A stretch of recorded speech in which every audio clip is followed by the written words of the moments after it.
This is Back to Back.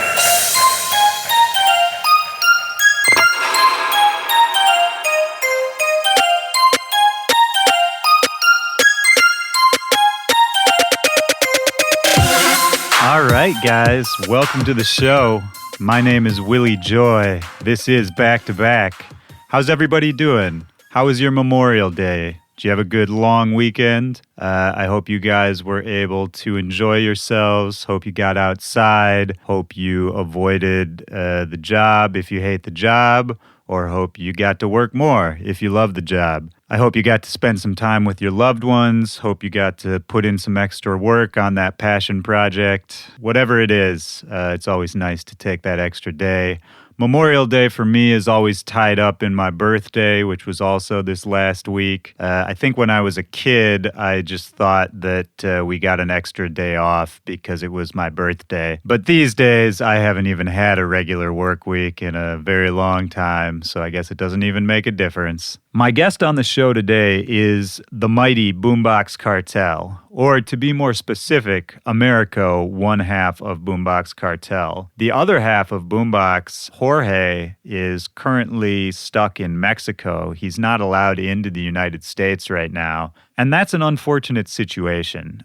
He's really missed by the artist community here. He's a really beloved guy. I have a lot of love for him, and he's just one of those magnetic personalities that makes you want to be around him. And beyond that, he's an immense musical talent. And obviously, you can hear that through his contributions to the Boombox Cartel project. So hopefully, he'll be back soon. Or maybe I'll just go out to Mexico and do a part 2 interview with him. I'd love to do that. I miss that guy. But for now, I had a great conversation with Americo. I was born in Minneapolis, Minnesota. And that is where their career really started to take off, and they started to make a name for themselves. We didn't know each other in Minnesota back then, but Midwest people in general, there's a connection you feel, and especially Minnesota. It's a special place. So hey guys, you're going to hear me say this a lot in the early days of the show, but it would mean a lot to me if you can go subscribe to the show right now and rate and review it on iTunes. Those ratings and reviews, just so you guys know, I'm not asking for my own ego, but those ratings and reviews are how iTunes generates their charts for podcasts. And if the more you get, the better placements you can get, not only on their charts, but also on their featured pages and the lists. And it helps us improve visibility. And it just helps me have more resources to do what I need to do to make this an awesome show for you guys. So please, rate and review the show. It means the world to me. And I said this on last week's show, too. I'm going to say it again. I don't know how long I'll do this. It's a limited time thing. But definitely for this week, if you rate and review the show, take a screenshot of it, and send me an email with that screenshot at williejoypromo@gmail.com. And I'll try to do something for you in return. You know, send me a song that you'd like me to check out, that you'd like some feedback on. Ask for some advice with a project you're working on or a goal that you have. Or, you know, some free tickets to a show I've got coming up. I'll send you a shirt, really whatever it is. I just want to help you guys out the same way you're helping me. It's easy to sort of get caught up in your own hustle and not want to take time or energy out to help another. But I think really as artists, that's how we all grow, is by building that community. And so if that's something I can do for you, I'm happy to do it. And even if it's not, you'll just make my day if you go rate and review the show right now. You know, I get asked a lot who is the next big thing, or who's going to have a major year, or just who people should be looking out for. And Boombox Cartel is one of those names that I say every time. If you listen to the show when I had Diplo on, and if you haven't listened, by the way, you should definitely go check out that episode when you're done listening to this one. He even talks about how he sometimes feels intimidated working with Boombox Cartel, and that should tell you all you really need to know about the skill level that they're operating on. But beyond skill, there's a vision that I think elevates what they do from a lot of other excellent producers who are making really good music at the moment, from the art direction to stepping outside of their comfort zone to stepping outside the fans' comfort zone and trying to bring new styles, new sounds to the table. Recently, Boombox released the Cartel EP on Mad Decent, and for my money, it's easily one of the top releases already this year. And I love it when your friends are also making the music that you're a fan of. That's a really special moment. This was a great conversation. Americo is such an interesting guy. His brain is working a mile a minute, and you'll hear that in the conversation all the way throughout. He's one of the most technically skilled producers out there right now. For those of you who are aspiring producers and music makers, there's going to be a lot in here that you guys are really going to like. And for those of you who are just fans of music or who are just interested in the industry and what makes it work, we really cover it all here. And you can tell, really, the story running throughout this is how driven of a guy he is. And I find that very inspiring, just to see someone who's so driven by his passion and so hungry for more. You can tell he has a voracious appetite for learning and for making music and for really all aspects of the music game. So you guys ready? Let's get into it right now. Let's go.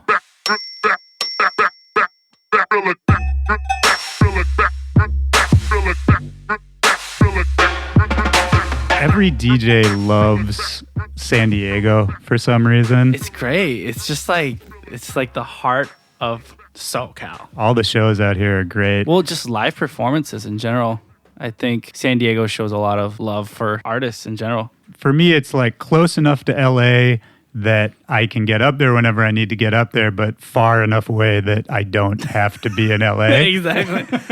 Yeah. Which I feel like maybe that's part of the appeal for a lot of visiting DJs too. It's like a glimpse into a quieter life, you know? Yeah, that's kind of my approach to LA. Like I'm in the valley of LA, which is just like, okay, you have a backyard and you're like a few exits from the highway away, but still have a backyard. And minus the helicopters circling around and stuff like that. Yeah, you people can't avoid yelling that. and screaming. And right. stuff. Well, and your spot's really nice, man. It's is it completed now, the construction and all that? Well, we built 2 studios into this house. There's 2 now. Yeah. Well, it's like technically a live room, but we're just taking care of one room first. Oh my God, it takes so much time and and it's like so costly. Like all this equipment is so, just a microphone and just like preamps and speakers. It seems like you've built like a real kind of oasis for yourself out there. Like I remember when you were constructing it all, you were running to Home Depot every day. Oh, yes. Home Depot is my spot. I think that's my second home. I go to Home Depot for everything. I don't know why. I mean, it's just easy, right? Yeah, easy. You make stuff yourself. And I've been a fan of just like working on my own studio. I mean, you were very hands-on, right? Like even down to kind of some of the designs. Yeah, straight in like napkin drawings and stuff like that, ideas that made them happen somehow. I love those feelings when you can actually take an idea from that point of conception, just being like, hey, it'd be cool to build a studio, and then actually to do it in such a legit way that you guys have. Like that place is, I don't know, man, it felt like a real-ass studio, you know? Oh, thank you, man. Yeah, that's the whole idea was, well, Jorge and I just being in school in Minneapolis and just getting kicked out of spots because of noise complaints. And just the apartment life. It was tough. It's always been tough. Every producer suffers, noise complaints, getting kicked out, and just getting security at your door, knocking at least 3 times a week. Yep. And we had to find a spot where we could just make noise. Had you been like, how did you even know sort of how to build that kind of studio? Were you around studios as a kid or when you were younger? I've always been involved in the music process, like studio stuff, like gear stuff. Like nerdy stuff. I was always in the technical side. just like with being in bands. Even when you were a kid, like out in Monterey? Well, growing up in Laredo, Texas. Oh, right. Yeah, I misspoke. That's my bad. No. But like garage band stuff, like playing in garages. Like I remember Roger, which a good friend of mine, which I recently saw in Austin. His garage was pretty tight because he had a lot of stuff in his garage, and you play a drum set in a very well-treated garage. It sounded better. So it's kind of like DIY installation. Yeah, DIY installation stuff, and then you learn like the foamy stuff really treats your room, and then you eventually end up in music school, and you learn why and how it sounds that way. So let's go back to Laredo. When did you live there? Were you born there? Yeah, I was born there. Well, my whole family's from Monterey, Mexico, but I was born in Laredo, Texas. I'm a first-generation U.S. citizen. Yeah, I was born there. I grew up. I think I was like 9 or 10 where I moved down to Mexico. Okay, so you moved back. Yeah, I moved back. And that's where I met Jorge when I was in like high school. You guys were in the same high school? Well, we went to a few high schools. We weren't the brightest kids. So, we were going to a few high schools. Were you getting kicked out? Kind of kicked out, but it was like not working out. I wasn't just that good. Asked to leave. I'm going to speak for myself. Jorge will tell you plenty of stories, but just like the math stuff. Yeah. It just like it wasn't too easy for me. So just like moving around. That's interesting though, because music production is, so much of it is kind of similar to math at the end of the day, like a lot of the engineering. And then that's what I thought, but then. But then just like diving back into the music stuff, then you're dealing with numbers again. Yeah. It's just straight up numbers, but in a different way where you could use your ears too. Right. Yeah. Maybe just presenting it in a different way. I mean, that, maybe that's kind of what schools need a little more is there's plenty of people. And I think for a lot of artists, a lot of musicians, we're pretty used to hearing our friends who aren't doing so well in school, but are still so brilliant. Maybe that's a vote for arts in the education there. Yeah, arts and a lot of hands-on. Hands-on really helps so much. Not many people could just write what they're thinking. They really just have to act and show they could do it. Were you always musical? Like, did you have musical training as a kid? Were you involved with, any kind of bands? That sort of thing? My mom first, she would just put me in every course. Oh, karate, you're in karate. Oh, this. And then when I was like 4 years old, she put me in piano classes. So I was learning the Star Wars theme and the Scooby-Doo stuff, and sick. Just playing little piano covers, learning the basics. And I bought a bass guitar. Why? I don't know why, but I got out to you. I asked my mom if I could get a bass guitar for Christmas. It was a Guitar Center, just one of those like $99 bass guitars you buy in a pack with an amp. And off-brand. Off-brand, just trying to figure it out. Eventually found other bandmates to play guitar and then the drums, and then I liked the drums, so I hopped onto the drums. So what age was this about? I did piano when I was like 4, and then I got into guitar when I was like 9. So it was like I would pick up these instruments every now and then. I think my first CD I bought was Creed. I don't know why. Yeah. But like Higher with Arms Wide Open. Oh yeah. It was just. I'm not gonna lie, man. Back in the day, I was jamming to Creed. Yeah, it felt pretty nice. Like, dude's voice is so powerful. Yeah, and so comforting. Exactly. And then just band stuff. Like in Laredo, it was like bands. I would go back and forth from Monterey and Laredo. My friends were playing guitar. My friends were playing drums. And it's like, I want to do that too. Yeah. And down in Monterey, I was in a couple bands as a drummer. Yeah, I focused on drumming for at least 5 to 6 years. Just being like the rhythm, the percussion side. I don't know, but a lot of drummers end up being producers. That's true, actually. It's kind of a weird. It's a very weird thing. But I've noticed a lot of drummers just become producers for some reason. But I mean, I was in a band, and my bandmates ended up doing like school, like grown up stuff. Okay. And who am I gonna play drums with? So I figured out the whole like Fruity Loops thing. I figured out Logic. And then just kind of like YouTube started to pick up on the like tutorial stuff. I really like chopping hip hop beats. Yeah. Well, that's kind of like drumming in a way, right? Yeah, something like so you like grab a record and or with an MPC, throw it back into Logic, and then just chop it up in a sampler, and then chop it up and play drums to it. It was so much fun. It was so nice. It felt right. Absolutely. And just YouTube tutorials, YouTube that, and then plugins, and then synths, and kind of like the piano. I was writing to like MIDI piano. I was writing to like MIDI, but then you got into this world of synthesis, right? Which just opens a huge door. It's a never-ending world. And then just Skrillex happened. and then I'm like, God, what is he doing? Is he like yelling at the mic and just like, is he like playing this weird demon guitar? Does he own, or what are these sounds? And then there's just like the YouTube search, kind of what is he doing, and look up tutorials and then just trying to recreate. He was the first one who made sound design cool. Yeah. You know what I mean? Like there were people doing it before him, obviously, and a lot. But he just blew it. He blew it up. Yeah, somehow. yeah. And he made it. I don't know. He made it seem fun. Like all of a sudden, there were all these kids I knew who were like trying to make these crazy noises. And it's like it's such a nerdy thing to do. Like I don't know exactly what it was about him, but he just made it look cool. Yeah, and then you see all these like YouTube videos of him just playing on a trigger finger, one of those, and it connected to his laptop. And then you're like, what is he doing? Trying to reverse engineer everything. Yeah. And then you find out these like drum samples, and then you download like prime loops back. I don't know if it's still running.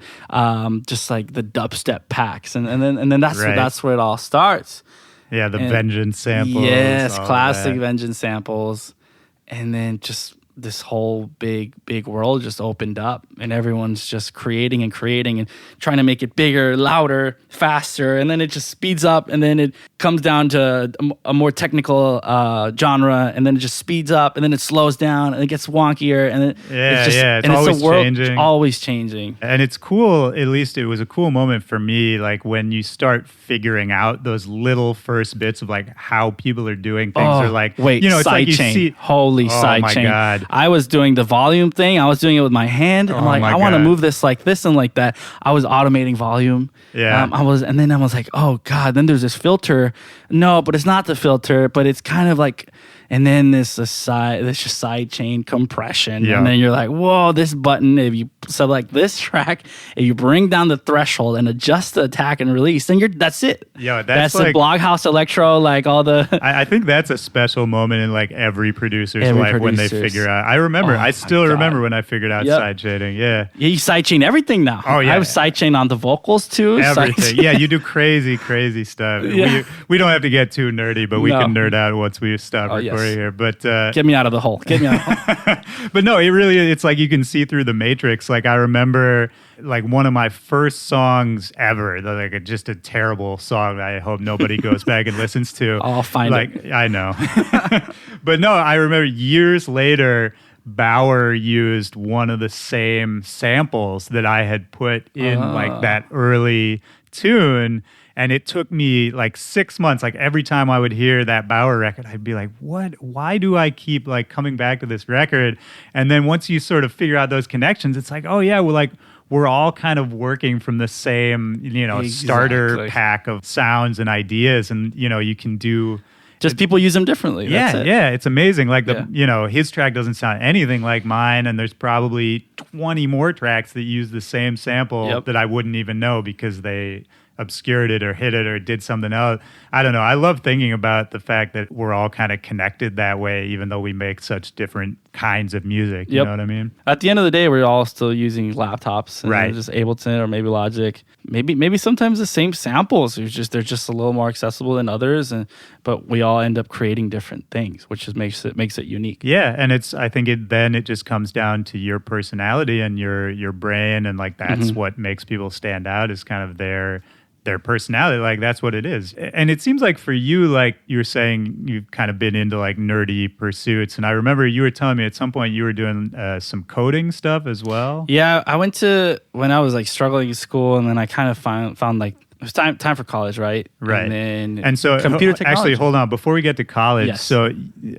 you and Jorge, I just want to go back to the high school days before we get to the college. So you were bouncing around from high school to high school. Yep. Were you in the same school at a certain point? Well, at a certain point we were, right? And then I went to high school, And then I moved to another one, and then Jorge ended up going to that high school. Okay. And then so it's like he's a year younger than me. And were you guys making music together at that time? No, not at all. No. He was DJing. He was a killer. He's a killer DJ. Oh, he was DJing in high school. Oh, he was like 16 DJing clubs, like 15 playing clubs. Yeah, man. Yeah, Mexico, the drinking age is 18, but he was like 16, and he was playing residencies, like Dude, yeah. top 40s and stuff, playing that electro stuff. So dope. And then I was just like trying to figure out the whole like production side. Well, you just like figuring out the just kind of on your Skrillex own. like sound and figuring out all that stuff. But Right. Jorge and I met. We were on the same football team, and he was always like that friend. Like, oh, Jorge, yeah, you know Jorge, yeah, Yeah. Like everyone. Just that social butterfly. That's that Jorgelito, you know. And so what I did is all these producers or DJs on Facebook. Well, I sent out a message, I inboxed them. It's like, yo, let's just grill out at my house and let's all meet. And this was in Mexico? This was like 2010. Oh, okay, recently now, yeah. 2010 in Mexico. And this was before music school. Right. And we all got together like, yo, well, like, what do you do? Oh, I'm a DJ. What do you do? Like, oh, I play clubs. I music people, just like, guitar play, just... We all got together. Your own little conference. Yeah, we all got together, grill out and stuff, and just talk. Yeah, I added Jorge on Facebook that day too. Just kind of started talking. He's like, oh yeah, I DJ. Oh yeah, this Ableton thing. Like, kind of just started going back and forth with Jorge. He was teaching me stuff. I was teaching him stuff. Because he's a really talented. I mean, he's got a musical background as well. Oh yes, his dad is an orchestral conductor. Oh wow, I didn't know that. Yes, so he like pretty much grew with a piano next to his ear his entire life. Or his mom taught him a lot of music, really, really helped him on like the music side, really pushed him for that. And so, yeah, Jorge's really, really musical. Yeah, but he was DJing at the time. He was in bands too. He did like the hardcore stuff. I could see him doing that. Rock. Yeah, he did the guitar. He was that guy pull up a guitar at a party and just but yeah, we started talking, and then I like got him to download Ableton. Yeah. And then he's like, oh, well, what is that? What is MIDI? What is audio? What's the difference? Just learning. We both learned together. It was just, I was like, well, I'm gonna go to music school. Like I've just like, I want to apply. Like I don't want to do this whole like just regular school. Like I'm not. Was that a conversation you had to have with your parents? Oh, it was the hardest conversation of my entire life. Really? It was the biggest decision, like convincing my Mexican parents, very traditional, very like hard. Yeah, I've met your parents. Oh, they're great human beings. I love my parents to death. Like they're the best. They've supported me so much. But if it wasn't for them pushing back, I probably wouldn't be here. Like, well, they were awesome, such nice people. It was so cool to meet them, but I did get the sense they were like serious people. You know what I mean? Yeah. And then just to try to like, hey, Dad, I want to like pursue this music thing. You know, I've been playing drums, I've been playing guitar, I've been getting together with my buddies for years, like just jamming out. Like, let me just follow this music thing. Right. So he's been seeing you do it as sort of like a hobby, right? Yeah, it's not a real job, you know. So he was like, well, let's see what happens. So I literally sent the school. It had like 4 or 5 songs, like just beats and songs. Like I kind of What made school? McNally Smith in Minneapolis. Okay. It's in the Twin Cities. And then that's where I was born, actually. Yeah. Yep. And I applied for a bunch of schools, and obviously like, oh, Berkeley, oh, we're full for this semester. It's a little too this and that. Right. It kind of was a rejection letter, honestly. Yeah. I don't know what it was, but this other school was like, oh, just, you have time. You have 4 days.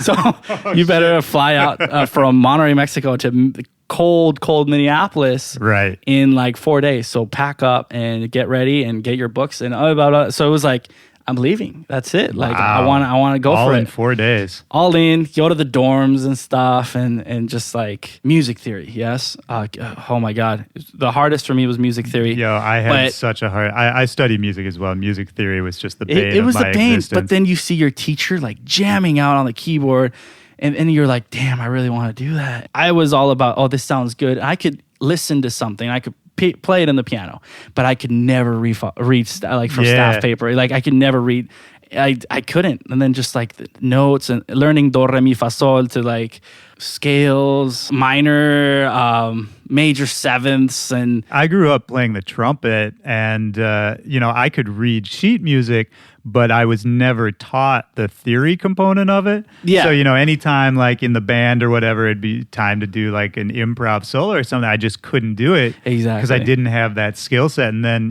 when I got to college and, sort of saw what I wish I had been taught earlier, it was so hard to kind of rewire your brain, if you know what I mean. When I was like going back, diving into the theory was just like the written part, which I'm very bad at. Right. And it was so hard. It reminded me when I moved down to Mexico. English is my second language. And I grew up Spanish with my family at home in Texas. I remember we had to move down to Mexico because my dad's work. And then you get thrown into the 6th grade not knowing how to read Spanish. So I could speak Spanish, but I couldn't read it. Wow, that's so crazy. I was reading that chicken soup book in Spanish. Right. And then reading all these like Tom Sawyer in Spanish, like all these books in Spanish. And it was so hard. Spanish is so hard to read it and write it. I was crying like. Well, and especially at that age, it had to be really frustrating. Yeah. And it reminded me of that little transition when I went to, music is ears and everything, but guess what? You need to write it down too. And guess what? You have to read it off of this paper, and you have to read it and play it at the same time. Right. And really fast. And just following the tempo, following the time signatures, following the key. It was just so difficult. I prefer just playing by ear, playing what I feel, and whatever feels right, just do it. Yeah, I'm the same way. But everyone struggles with theory. Yeah. And it's like the hardest, but it's the most necessary. Like if you don't take a theory class and you want to be in the music industry, or if you don't have no clue on theory, then you're just going to have a really bad time. It's going to be tough. It's definitely an advantage to know it. I would say that. Like it and start off early, definitely. Oh my God, the key. yeah. If you can, as early as you can. My mom tried to teach me piano when I was young, and I just wouldn't let her do it, and I still regret that to this day. So, I mean, did you take to school there? Were you a better student once you were kind of doing what you wanted to be doing? Well, guess what? I was suffering with the theory classes at first, but those mixing classes, mastering classes, recording classes, I was smashing those classes. I was doing really, really well with that.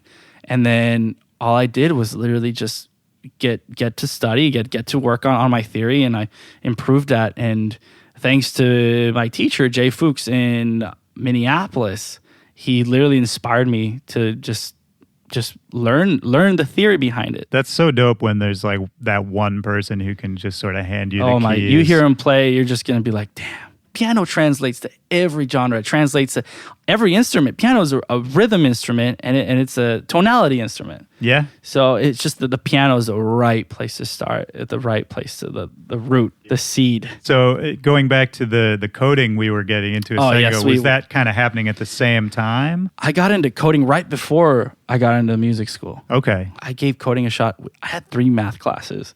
And it was binary math. It was like just regular algebra, and then it was like some other math stuff. Yeah. And I was going crazy. I loved it, code.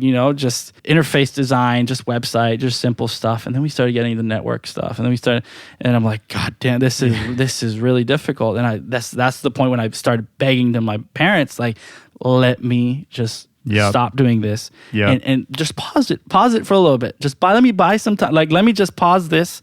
And to try music, it's a hobby I've been having for a while. Why not try it? I mean, it's cool that your parents were open to it. They were open to it, and it was really hard, but they were like, okay, let's see what happens. Semester 1, perfect grades. Oh my God, I've never gotten those grades in my life. Nice. Wow. And my parents are like, so we're getting somewhere. We're getting somewhere. You're right. So honestly, my trick was I wanted to go to music school because I wanted to make. I just wanted to make music.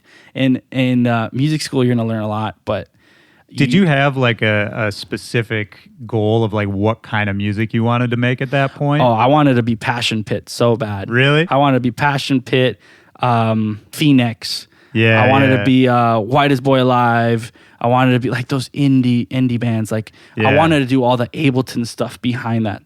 because all the synth work within the rock bands, like that was my jam. Like back well, yeah, then. I mean, all those bands were the ones bringing The dance electronic- and bringing the production. it was like angle. Sleepyhead by Passion Pit. Oh I my think God, that's the yeah. record who just like, that is the record of like the center of my It's career. still the record, honestly. Yeah, it's just like that whole album even, or EP. I don't know what it was. I don't remember. But yeah, that just really inspired me to pursue and to blend all these genres and all these styles and just to create.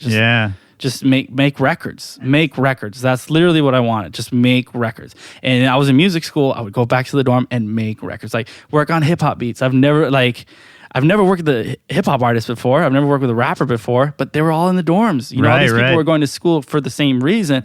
So I'm like, yo, let's get a little snowball mic or one of these M Audio USB mics, and let's just record to this beat I made. Yeah, well, Minnesota's got a crazy hip hop scene too. Yeah, the Death Atmosphere, list goes on. When I was growing up, those were my gods. Like, yeah, I love. Oh my God. Oh my God, my heroes. And it's just like you're in a creative puddle, music school. Like, okay, you can learn all this stuff, but there's a lot more to it. Right. It's all the people you're around, you meet that rock kid, right? You meet that rapper that just freestyles like crazy, and you meet this like dude that knows chords, like all these unknown chords. Yeah. And then you all hang out, and then you just learn something new. Yeah, definitely. I think that's a key for any kid wanting to do anything in music. Is you just have to find those like-minded people. Stick with your crew, and then just make music for them and for you. Like, don't worry about labels. Don't worry about the EDM stuff.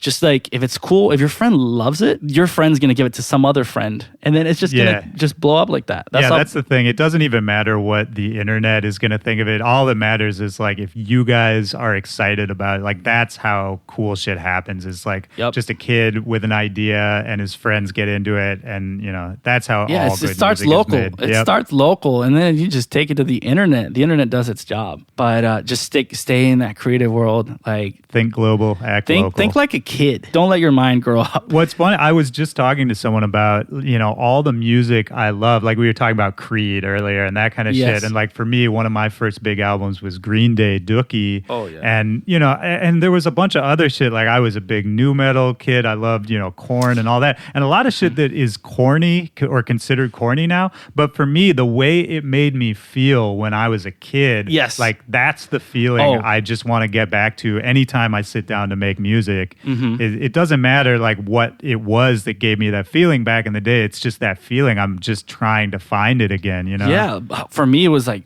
Boxcar Racer, Blink 182. Yeah. It was Plus 44. It just makes you feel good.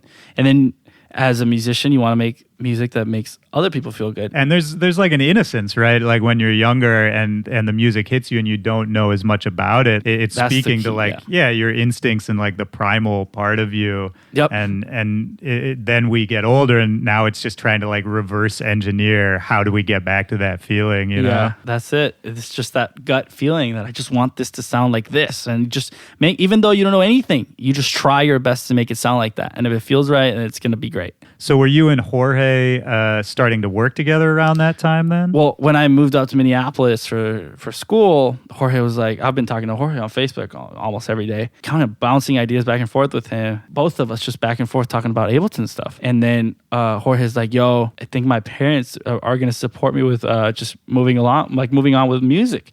I'm like, dude, come to the Twin Cities, come to Minneapolis. It's popping. This is great. Like everyone here is music. Everything's music. Like you go out and then you go to this open mic and then you see people playing music, and it's just a great environment. But it's really cold. So was that the first time you had been in weather like that? I've been to like Breckenridge. Right. But like live there, dig your car out, like you know, walking down a sidewalk is really dangerous. Yeah. Oh, yeah. You can slip and die. You could die. So this was like completely new to me.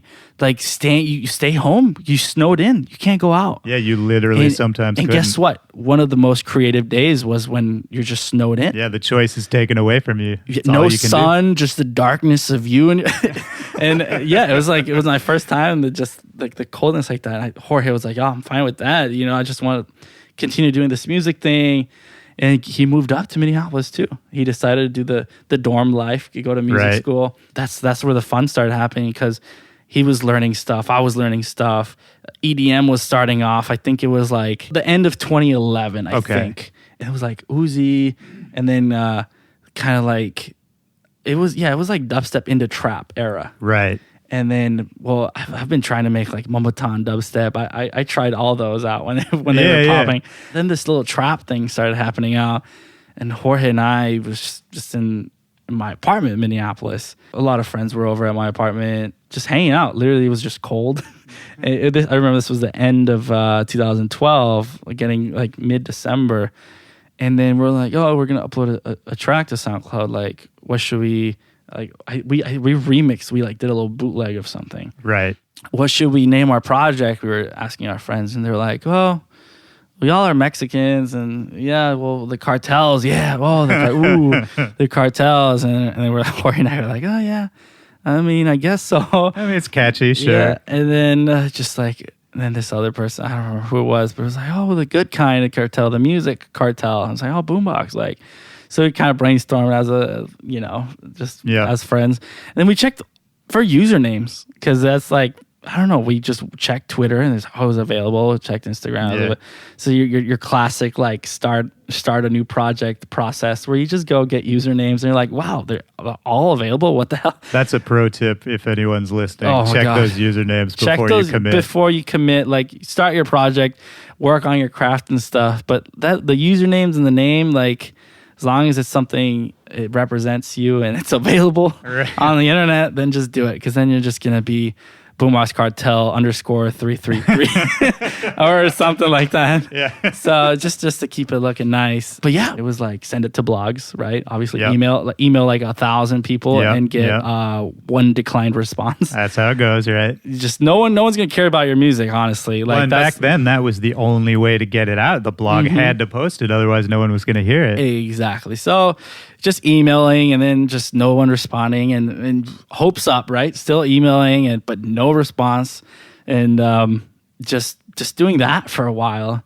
until I think it was Fist in the Air.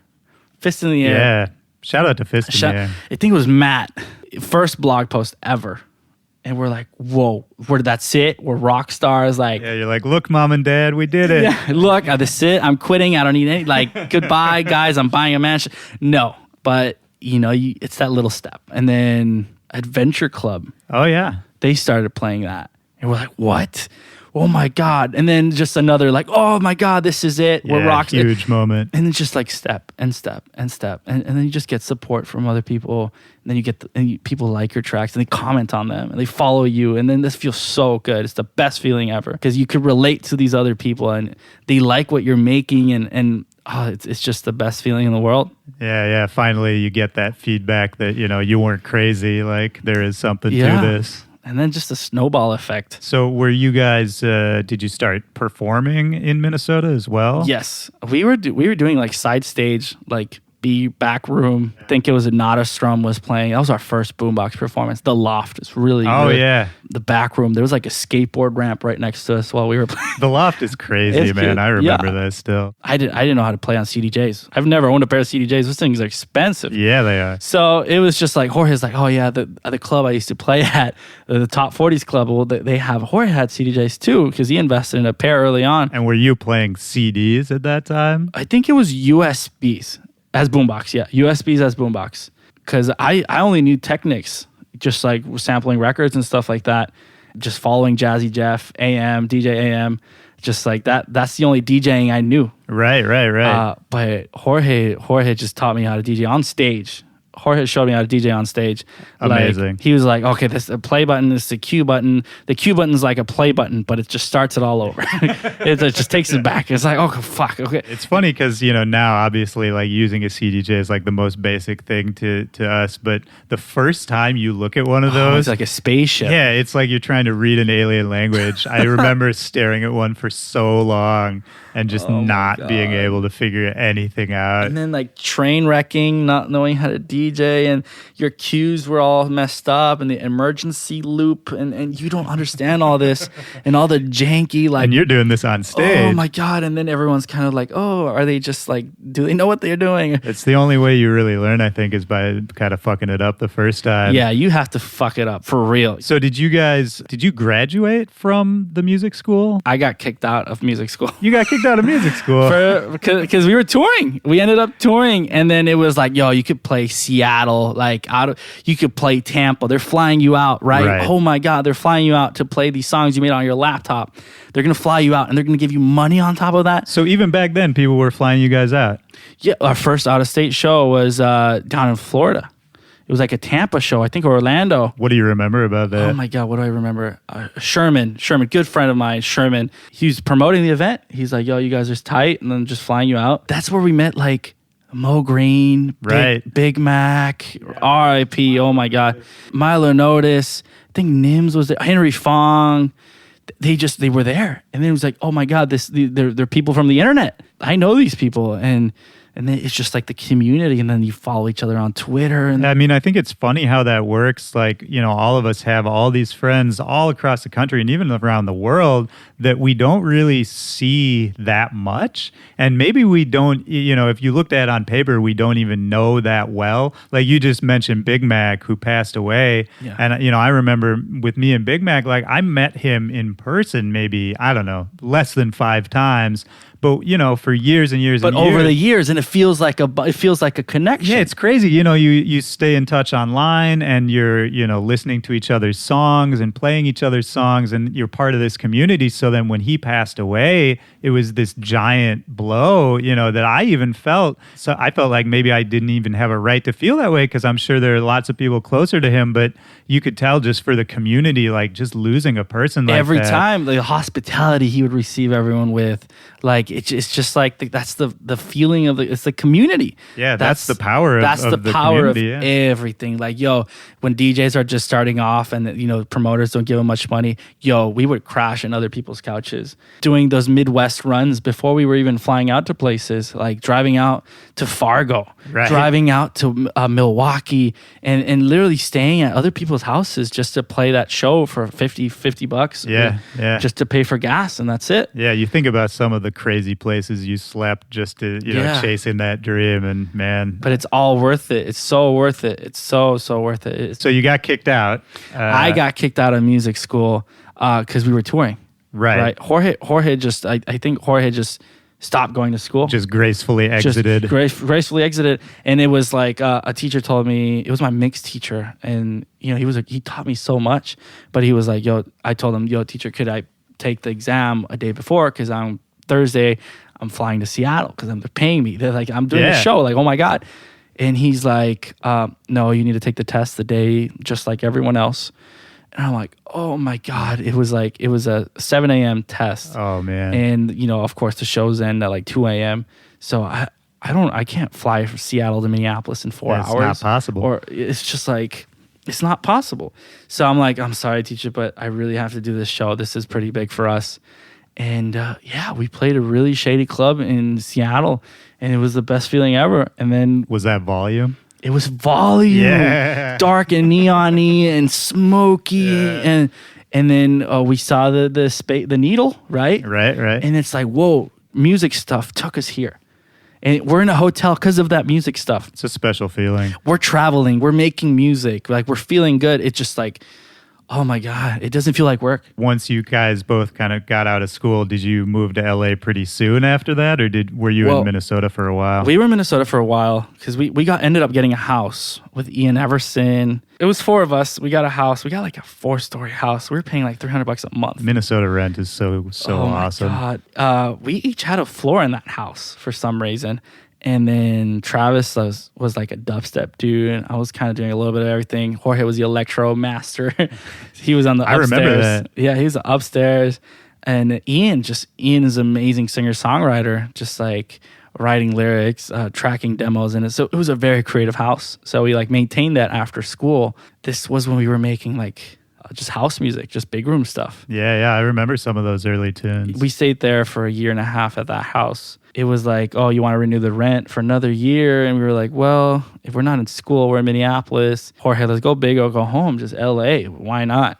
Well, before I talk about LA stuff, we learned so much in the dance community in Minneapolis. Which has an amazing dance scene. Amazing dance scene. One of my favorite bubbles in the world. And as someone who kind of came up there like 10 years prior, it's always had just this amazing rave scene. Like even before dance music was like really a thing, in mainstream consciousness, like the Midwest, just the rave scene there, the underground scene was so crazy. Like I remember, we would break into like a locked ice arena and set up speakers. You'd go to like just somebody's barn 2 hours out of town. Like Daft Punk's first performance ever was in Wisconsin in the States. Crazy. Like, the first time they ever played it was at this like barn in Wisconsin. The Midwest has been holding it down for dance music for so long.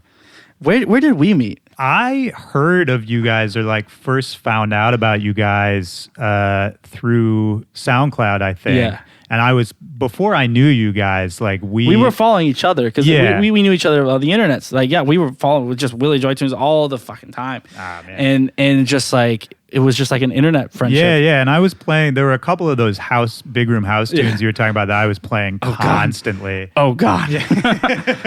Hey, we all have tunes we wish we could take back, man. I think like what maybe was our actual intro was your manager at the time, Conrad, who ended up becoming my manager later on. I saw him and he was playing me some of your guys' early demos, one of which ended up being Back to You. Yeah. Is this Minneapolis or LA?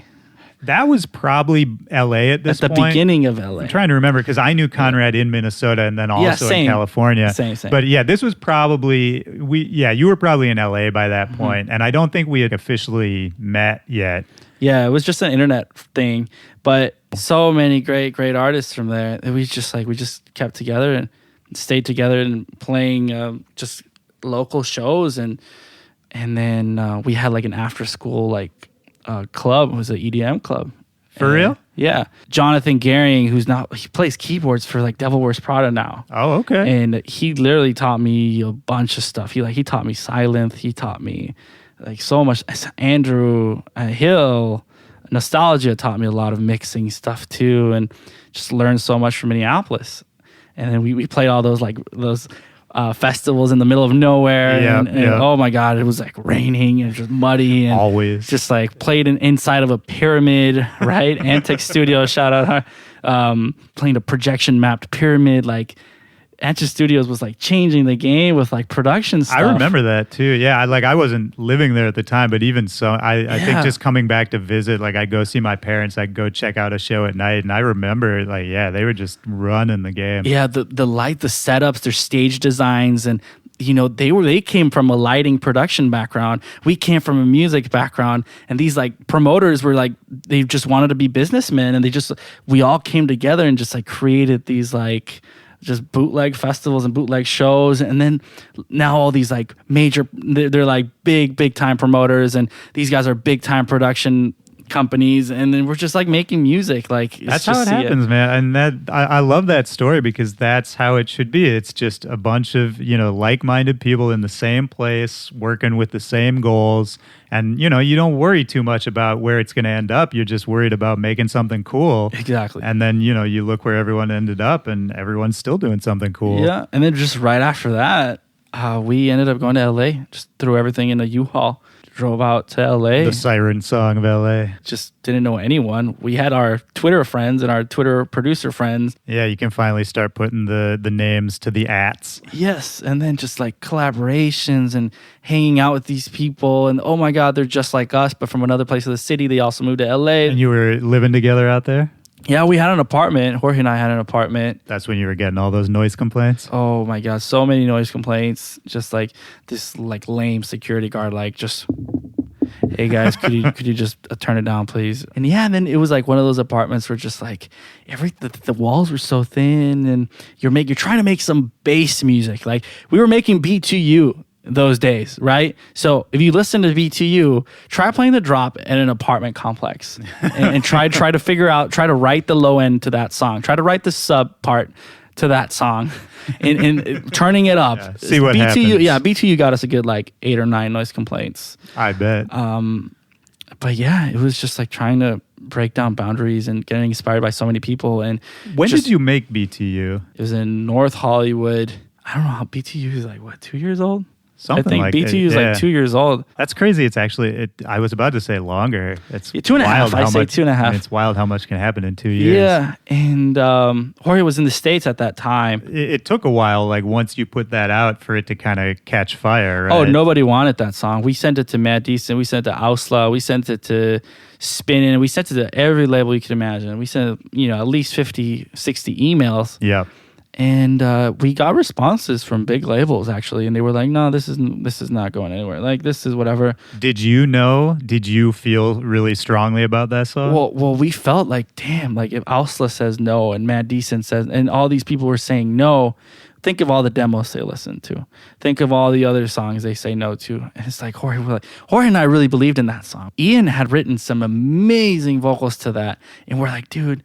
It sounds great. The vocals are amazing. Everything is like we worked really hard on it. We ended up putting it out for free. We're like, whatever, just let it do its thing. Yeah, let it live. All our friends from Minneapolis were reposting it and sharing it, and all of our like Minneapolis friends were just sharing it. It got around to the LA people. They were just hearing it too, and then DJs were playing it. Then like Skrillex played it. Was he the first kind of like big guy to start dropping it? Oh yes. He all of a sudden I see it on Snapchat. It was the beginning of Snapchat, I think. And then I'm like, it was like 3 a.m. I'm going through his Snapchat, right? And bam, bam, bam, bam, bam, bam, and I'm like, no, wait. And I have to rewind that replay it, and I had to go, Jorge, this is it. He's playing it. Oh my God. And there's like fireworks. And then we're like, yo, this is it. Oh my God. He's playing it. It's actually for real. More people started playing it because they played it. Yep. And then it's just the snowball thing. Yeah. We just kept writing music. It just motivates. Like step one motivates us to get to step two. I was just talking to someone about how in this day and age, like you almost need that big cosign on a tune to really break through. And then once you break through, then you're in that, that atmosphere and you can keep making music and people will check for it. But it's tough, man. Like, I never know what to tell kids who ask me that kind of thing because it just has to be an organic thing. Like the story you just told, no one would take the tune. So you just put it out yourself. Going back to that cosign thing, we started with a cosign from Butch Clancy. We had like maybe 100 followers at that time, and he had like 6,000. And it was like he shouted us out on Facebook, and we're like, yo, and then everyone in Minneapolis is like, yo, Butch Clancy shouted out Boombox. That means Boombox is up to something. Yeah, no, you're right though, and that's important to remember and to keep in mind. Is like it isn't just like they pluck you out of nowhere. I mean, it's a process, just like you said. It starts on the local level, and it just goes one to the next. It's never just one moment of like, hey, we made it now. It's years of work to get to what everyone else sees as that one moment. For some people, it might be overnight. And literally 2 weeks, it's happened before, and it might happen again. But I think 99.9% of everyone has been, a good year, a good 2 years, a good 3 years, a good 5 years, a good 10 years. Just be you. And then if you stay true to yourself, then don't worry about anything else. Obviously, you've been out in LA a couple of years. Yes. So what happens, short version, like what happens with Jorge to get him back to Mexico where he is now? Well, Jorge went back to Mexico to work on his work visa because him being from Mexico, you can't just walk into the States and just say, hey, I'm just working here now.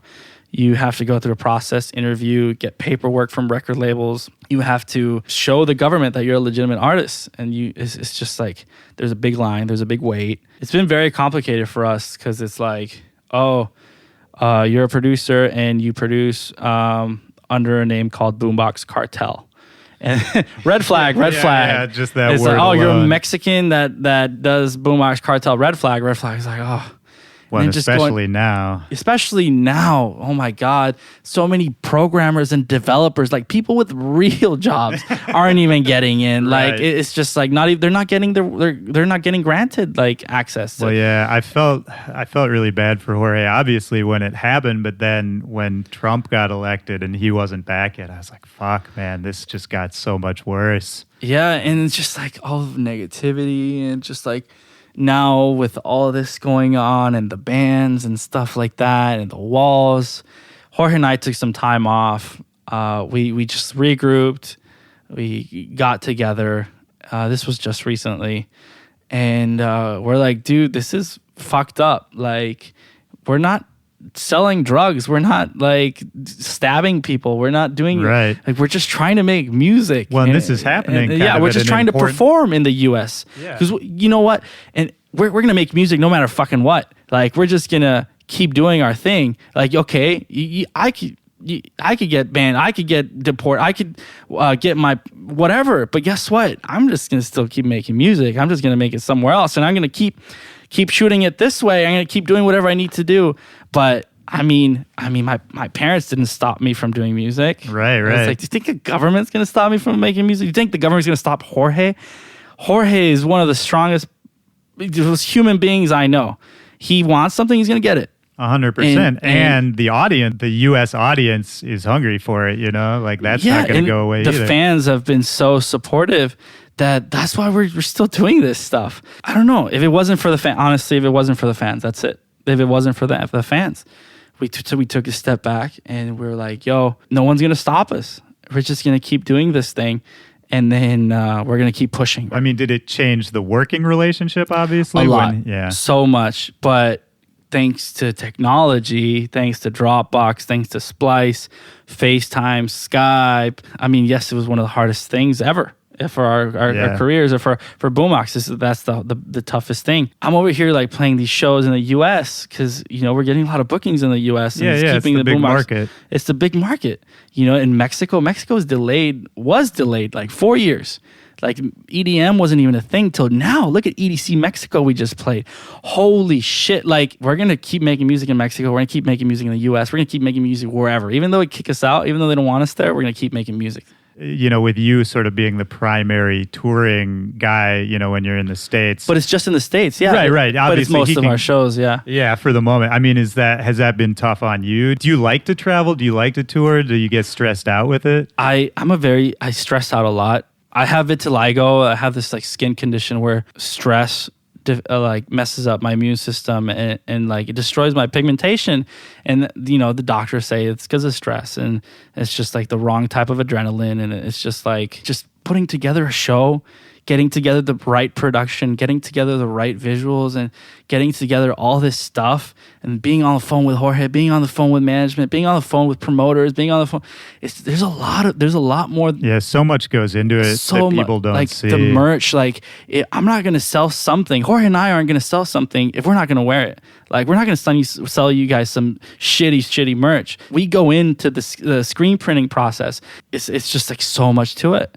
And I really get so stressed out, and I'm trying to like cool down, just focus a lot more on the music. I'm getting so distracted with all this other stuff, but thanks to our team, it's a handful of people that we just share. Jorge, Tyler, Olivia, my girlfriend, she does all our social media stuff, just killing the Photoshop, all the photo stuff, videos and everything. It's just, we like to work in a group. We stay together. And I think both you and Jorge are you have high standards, I guess is what I'm trying to say. And I think you're critical of yourselves and you hold your team to high standards too.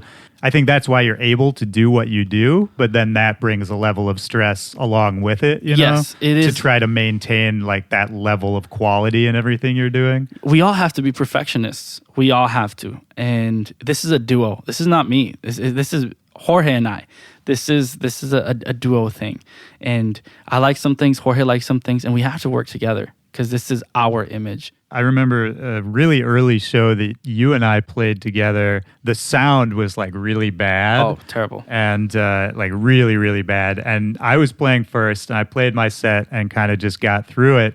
And I'll never forget, you got up there, and I think Jorge was still with you at the time. You were both up Yes. there.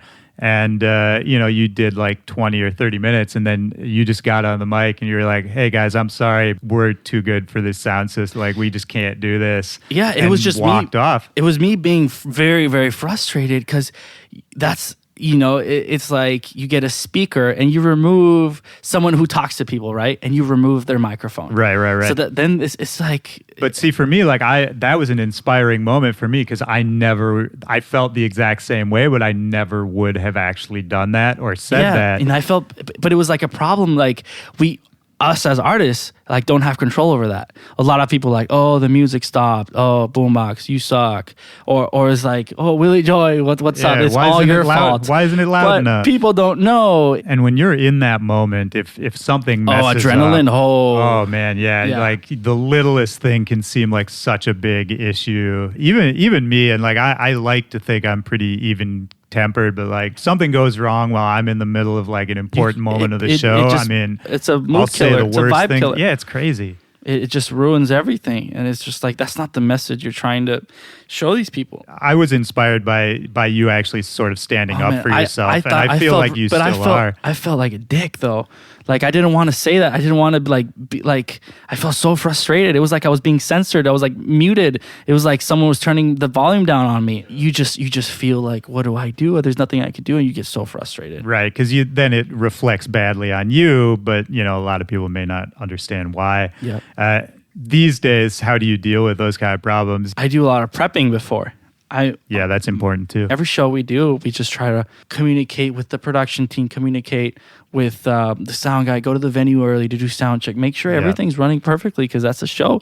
People are paying money to see like performances. And that's important to think of too, is back in those days, like that show we were talking about, we didn't have really a big team. Like it was just a couple people. Oh, yeah. And, the bigger the whole project gets, the bigger the team you need. And, that so many people who are kind of behind the scenes, from techs to managers, they're all basically involved in just making sure that 1 hour goes perfectly. Exactly. But then when you get up there and it all goes perfectly, that's what makes it worthwhile, right? Best feeling in the world, because guess what? You did your homework. You prepped up, right? Yeah. You got the right people thinking the right way, getting everyone connected, everyone synchronized, executing this amazing show. You got to focus on everything. Well, and I think you guys, more than a lot of people, have been really good at just sort of raising the bar for that complete package. Thanks, man. Thank you so much. We just really want to give the fans what they deserve, what they've they've been so supported. We just want to give back. Yeah. Well, what's next? I can't say much, but we're gonna put out some great music. We've been working so hard on these new records. We've been working with a lot of artists, a lot of types of artists, different kinds of music. The cartel is getting way bigger. The cartel, this is a big movement. It's the snowball effect. We're all in this together. We want to spread good music, good vibes, like a healthy lifestyle. No hate, just respect, and just enjoying life, enjoying music. Thanks for doing this, man. I really appreciate it. Oh, man, anytime. It's always a pleasure talking to you. Always a pleasure hanging out with you. Yeah, man, I love seeing you guys. I'm happy you're here. I'm happy you're making this music. I'm happy you're doing everything you're doing. I'm happy to see you guys getting to this level that I think me and a lot of people who have known you for a while sort of saw coming, but it's good to see it here. Thank you so much, man. Yeah, I wish Jorge was here also to talk on his behalf. Yeah, next time I want to go visit him. We're gonna fly you down to Mexico. We're going to get some good tacos and stuff. No, I'm serious, man. Let's do it. Yeah. But no, thank you guys so much, man. And free Anytime. Jorge. Free Jorge. Hashtag free Jorge. And thank you guys for listening. You guys are the best.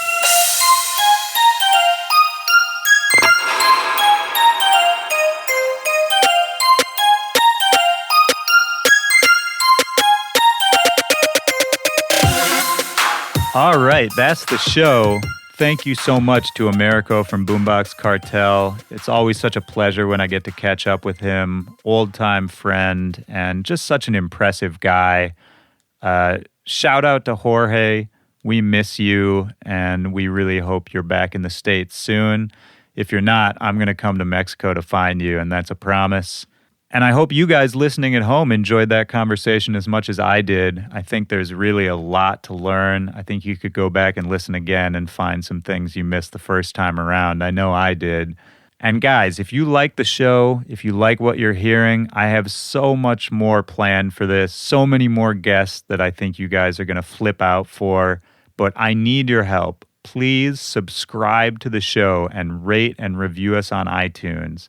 That is the best way to help us grow. It means so much to me. And I'm just going to keep saying it because you guys are. And thank you to the people who have rated and reviewed and subscribed so far. It means the world to me. And I couldn't do any of this without you guys. So if you're hearing me say this right now, yes, you, thank you so much. My name is Willy Joy. I will see you guys next week.